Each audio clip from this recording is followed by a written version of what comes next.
अच्छा जी, ये जो जो टेबल है वो बेसिकली फॉर था नैंड गेट के लिए। ठीक है, फॉर नैंड गेट।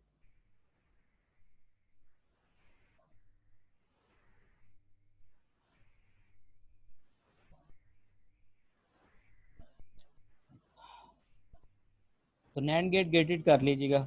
वो यूनिवर्सल आप चलाते जा रहे हो और एक ही आईसी से आप चला लें तो वो बेस्ट है, क्योंकि एक आईसी को अगर हम यूज़ करेंगे थ्रू नैंड गेट ही बनाता जाऊंगा सर्किट, तो मेरे ख्याल से वो हमारे लिए ईजी होगा कि रदर देन कि हम एक एंड गेट का आईसी लगाएं और उसको नैंड गेट के थ्रू करें। ठीक है, तो NAND get for four input वाला आप लगाएं और उसके हिसाब से आप इसको यूटिलाइज कीजिएगा। ठीक है, तो ये टेबल उससे वेरीफाई हो जाएगा कंप्लीट का कंप्लीट।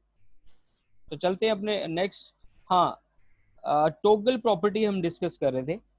टोगल प्रॉपर्टी के अंदर अगर मैं बात करूँ तो अगर वन वन कर देता हूँ, मीन वन वन का मतलब ये है कि मैं इसकी दोनों इनपुट्स को क्या कर रहा हूँ, सेम कर रहा हूँ। अगर तो मैं यहाँ पे नैंड गेट के हिसाब से ये टेबल बना रहा था ना, तो नैंड गेट के हिसाब से वन वन के ऊपर टोगल हो रहा है। लेकिन जब अगर मैं इसको एंड गेट के हिसाब से बनाता तो मुझे जीरो जीरो के ऊपर टोगल करना पड़ना था। तो टोगल जीरो जीरो या वन वन का मतलब है कि टोगल की इनपुट को क्या कर दिया इन्होंने, same. So how to convert the J K flip flop into toggle flip flop, आप क्या करते हैं इन दोनों की जे और के की इनपुट को क्या कर देते हैं, कॉमन कर देते हैं, बाकी सर्किट वैसे ही रहता है। ठीक है, वो कैसे, वो मैं दिखा देता हूँ आपको। बेसिकली हम क्या करना चाह रहे हैं कि अगर टॉगल का सर्किट देखना चाहें ना, तो टॉगल प्रॉपर्टी बेसिकली बेसिकली निकली है थ्रू जे के। तो इन दोनों की इनपुट्स को मैं अगर सेम कर दूं ना, और फिर जैसे डाटा फ्लिप फ्लॉप बनाया था, तो अब यहाँ पे जो इनपुट दूंगा वन, इधर भी वही वन आएगा। तो दोनों इनपुट सेम होगी तो आउटपुट के ऊपर जो चीज है वो अगर जीरो थी तो वो वन हो जाएगी, वन थी तो वो जीरो होगी। लेट सपोज अगर एक हम टास्क कर लें तो बेहतर है। सपोज के मेरे पास वैल्यू है स्टोरेज, लास्ट प्रीवियस वैल्यू है जीरो एंड वन। ठीक हो गया। तो ये वाला जो जीरो है वो आपके पास यहाँ पे इनपुट पे आ रहा है, और मैं ये थ्रू नैंड गेट करने लगा हूँ। नैंड गेट कर लें इसको, और ये वाला जो वन है ये आपके पास यहाँ पे एज ए इनपुट आ रहा है, और क्लॉक मैंने दोनों की तरफ वन वन कर दी। So mean one one zero, one one and one. So NAND gate principle कहता है तीनों इनपुट्स आपके पास आई हैं तो आउटपुट क्या आएगी, जीरो आएगी। सो एक इनपुट भी जीरो होगी तो आउटपुट ने क्या आना है, वन। ठीक हो गया। तो मैंने दोनों पे वन वन किया हुआ है, और उस केस के अंदर आपके पास जो वैल्यू है वो क्या होगी, zero and one. So NAND gate principle क्या कहता है, वो कहता है अगर कोई भी इनपुट जीरो हो जाए तो आउटपुट ने किस में शिफ्ट होना था, इसने डेफिनेटली वन में शिफ्ट होना। अब कंफर्म है कि ये जीरो आ गया तो इसने आउटपुट पे वन ही शिफ्ट होना है। तो ये वन अब यहाँ पे वन आ जाएगा, one one is equal to किस में शिफ्ट हो जाएगा, जीरो के अंदर। सो टोगल का मतलब क्या था, टोगल का मतलब था कि अगर जीरो है ना लास्ट स्टेज, तो नेक्स्ट ट्रांजिशन के अंदर वो किस में शिफ्ट हो जाएगा, वन में शिफ्ट हो जाएगा। आई समझ। अगर वन था तो ये जीरो में चला जाएगा। अब ये मैंने सपोज की थी वैल्यू जीरो और वन, और उसके ऊपर कंडीशन लगाई वन वन की, तो आपने खुद ही देखा कि ये जीरो कैसे वन में चेंज हुआ, और वन जो सा था वो जीरो में कैसे चेंज हो गया। ठीक है, तो ये थी टॉगल की प्रॉपर्टी। और इसी तरह से अगर अब ये वन जीरो होगी तो अब ये रेफरेंस वैल्यू रख लें, वन एंड जीरो, और इनिशियल कंडीशंस के ऊपर यही लग रहा है, इनपुट इनपुट यही रहेंगी। ठीक है, बट अब आपके पास जो ये चीज होगी ना, ये यहाँ पे जीरो आ जाएगा, और यहाँ पे ये क्या हो जाएगा, वन हो जाएगा। सो अब ये जो सा केस है ये जीरो हो जाएगा, ये वन हो जाएगा। तो इस केस के अंदर ये जब जीरो है तो इसने ऑटोमेटिकली किस में शिफ्ट हो जाना है, वन के अंदर शिफ्ट हो जाना है।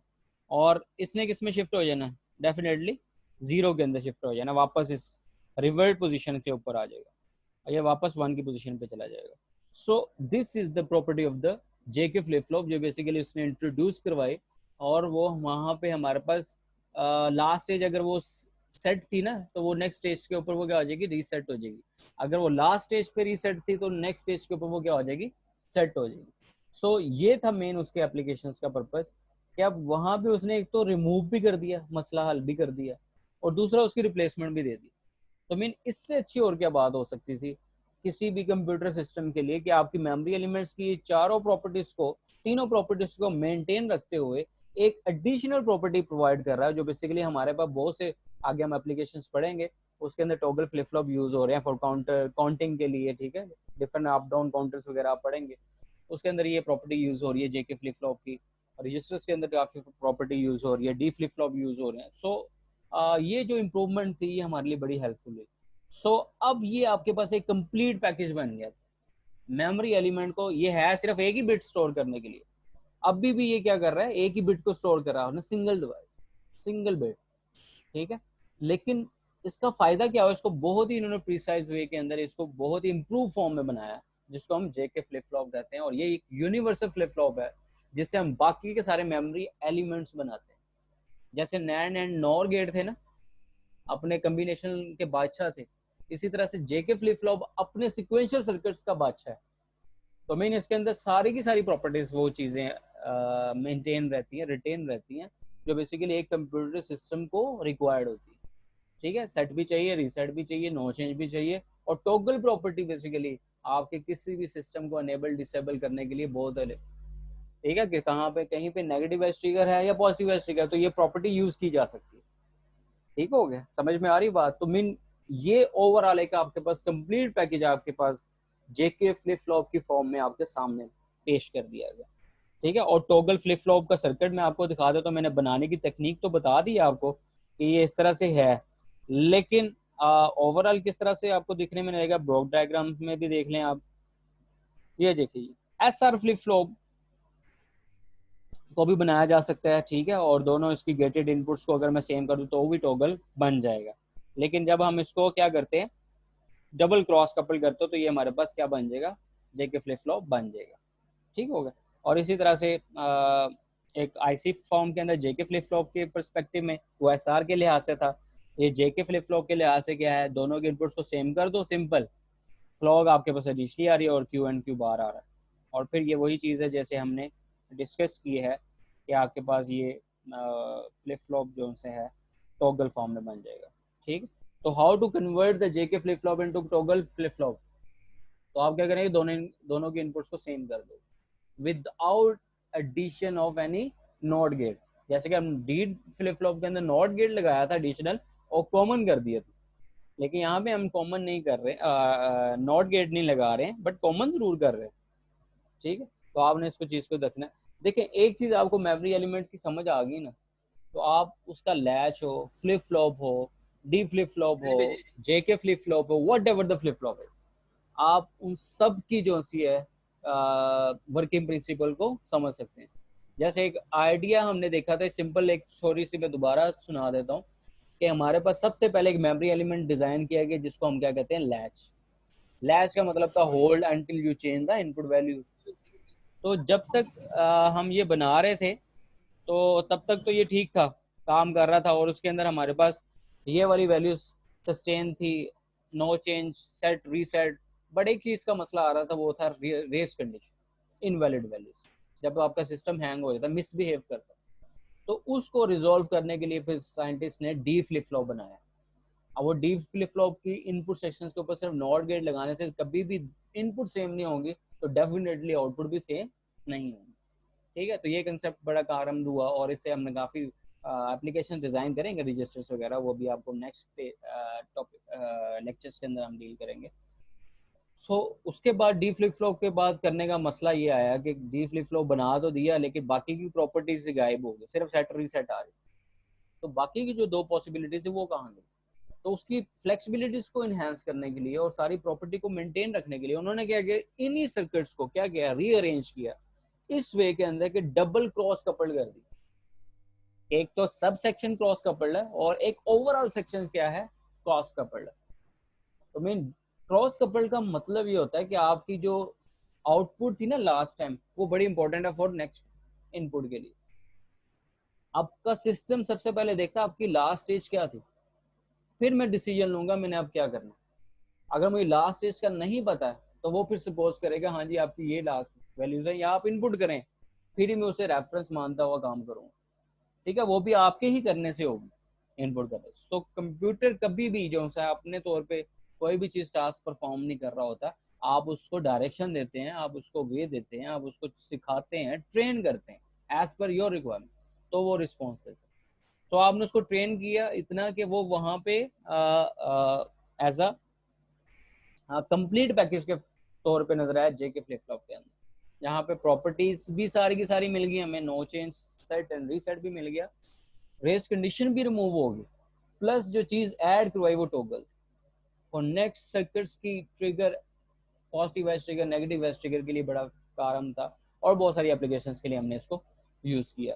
ठीक है, इस प्रॉपर्टी को यूज करेंगे, मेमोरी एलिमेंट बन गया ना, तो अब इससे हम बाकी के सारे देखेंगे किस तरह से आगे इसकी एप्लीकेशन यूज करेंगे। रजिस्टर्स कैसे बनाते हैं इन्हीं फ्लिप फ्लॉप को यूज करते हुए, इस तरह से काउंटर्स कैसे बनाते हैं, रैम रोम डिजाइनिंग कैसे होती है, ये सारी चीजें अब इंशाल्लाह हम एक पैटर्न के साथ पढ़ेंगे। ठीक है, तो यहाँ पे एक सीक्वेंस को, पैटर्न को मद्देनजर रखना लाजमी है कि लास्ट स्टेज का मतलब ही है कि एक पैटर्न को मैं फॉलो अप करूँ, जबकि कम्बिनेशन के अंदर इस तरह से फीडबैक लूप वगैरह नहीं चलाई हम कि हमें लास्ट स्टेज का पता हो गया क्या थी, वहां पे जो डाटा आ रहा है बस, क्या आ रहा है ये नहीं पता। बट यहाँ पे जो लास्ट डाटा आया तो मुझे उसका पता होना चाहिए क्या आया था, मैंने क्या रिस्पॉन्स करना, पहले क्या चीज पड़ी थी तो अब मैंने क्या चीज करनी। आपकी मेमोरी के अंदर, आपकी ड्राइव के अंदर अगर स्पेस फिल हो जाए तो वो कंप्यूटर क्या करता है, कंप्यूटर रिस्पॉन्स नहीं ना करता, वो कहता है भाई अब कुछ फाइल डिलीट करो फिर मैं करूंगा। तो कंप्यूटर ने क्या किया, अपना स्पेस देखी, एलोकेशन देखी, उसने देखा कि यहाँ पे तो अब सेट होने की कंडीशन ही नहीं है। ठीक है, वो क्या है, वो फिर आपको पॉपअप मैसेज देता है, या तो आप उसको डिलीट कर दें, क्लियर कर दें। ठीक है, अगर फिर टॉगल वाली प्रॉपर्टी को याद करें, वो कहता है अगर आपके पास 0 है ना तो आप उसको 1 कर दें, या आपके पास 1 है तो उसको 0 कर दें। तो ये दो काम आपके पास हैं, फिर आप क्या कहते हैं, सेट या रीसेट कर देते हैं। ठीक है, या आप इसको नो चेंज के साथ वापस आए थे और किसी और हिसाब से जो है ना अपने ड्राइव को मेंटेन करते हैं। So these are the main elements of the computer architecture. जो कंप्यूटर एलिमेंट्स हैं, जो मेन एलिमेंट्स हैं, वो है हमारे पास फ्लिप फ्लॉप, और फ्लिप फ्लॉप का कंप्लीट पैकेज आज हमने पढ़ लिया है, वो है जेके फ्लिप फ्लॉप। इसके बाद मास्टर स्लेव फ्लिप फ्लॉप है, वो हम इंशाल्लाह नेक्स्ट थोड़ा सा करेंगे। जो चीज़ है लैच और फ्लिप फ्लॉप में जो डिफरेंस है वो मैंने यहाँ पे मेंशन किए हुए हैं, फ्लिप फ्लॉप और लैच के अंदर क्या डिफरेंस है। ठीक है, ये भी बाइस्टेबल है, ये भी बाइस्टेबल है। ठीक है, इसके अंदर चेक्स इनपुट्स के तौर के ऊपर हम इसको देखते हैं लैच को, कि इनपुट आई है तो उसके ऊपर चेंज कर दूं, लेकिन फ्लिप फ्लॉप के अंदर इनपुट आ भी जाए हम उसके इनेबल पिन के ऊपर चेक करते हैं, कंट्रोल सिग्नल को चेक करते हैं। ठीक है, ये एज ट्रिगर होती है और ये लेवल ट्रिगर होती है, ये डायरेक्ट 1-0 के ऊपर काम कर लेती है। ठीक है, और वो एज ट्रिगर, पॉजिटिव और नेगेटिव एज ट्रिगर का ध्यान रखती है। तो ये हमारे पास सिंक्रोनस होते हैं, और इसकी इस तरह की कोई क्लासिफिकेशन नहीं होता। सिंक्रोनस का मतलब होता है एक सीक्वेंस, एक पैटर्न के साथ, एक क्लॉक जनरेशन के साथ, बेसिकली आप उसको कंट्रोल सिग्नल के थ्रू कंट्रोल कर रहे हैं। इसके अलावा इसको एसिंक्रोनस में भी कंसीडर किया जाता है, जहाँ पे हम इसको क्लॉक के थ्रू नहीं कंसीडर अनेबल डिसेबल कर रहे होते, इसको हम सिर्फ एक ही दफ़ा ट्रिगर करते हैं, उसके बाद वो खुद ब खुद चलती रहती है। बट यहाँ पे हमें फ्लिप फ्लॉप को क्लॉक के थ्रू ही अनेबल डिसेबल करना पड़ता है। तो ये कुछ प्रॉपर्टीज़ हैं, इसको देख लीजिएगा, मोस्टली सेम है, और कुछ डिफरेंस है वो आप उसको पढ़ लीजिएगा डिटेल के अंदर। और ये सारी डिटेल्स हैं, ये सारी चीज़ें, मेन चीज़ है आपको उसके थ्योरी, इसका टेबल, और इसके जो सा है जो सर्किट है उसके बारे में पता होना चाहिए, इसके बेसिक प्रिंसिपल का पता होना चाहिए। मेन अगर एस इक्वल टू 0 है तो आर इक्वल टू 0, तो उसकी कंडीशन किस तरह से वेरीफाई करनी है, तो आपको पता होगा भी। अच्छा, मैं इसको सॉल्व कर लेंगे आप मिनटों में। ठीक है, आप सर्किट बनाएंगे और फटाफट इसको सॉल्व कर लेंगे। तो यहाँ तक था जी आपका फ्लिप फ्लॉप। हमने जो पढ़ा latch, flip flop, SR latch, SR flip flop. इसके बाद हमने जो पढ़ा D flip flop. D flip flop के बाद हमने जो चीज़ पढ़ी है वो जी हमारे पास J K flip flop. J K flip flop के बाद जो चीज़ की है वो टॉगल फ्लिप फ्लॉप है। और टॉगल के बाद एक लास्ट जो आती है, जो कंप्लीट पैकेज आ जाता है, जिसको हम कहते हैं मास्टर स्लेव फ्लिप फ्लॉप।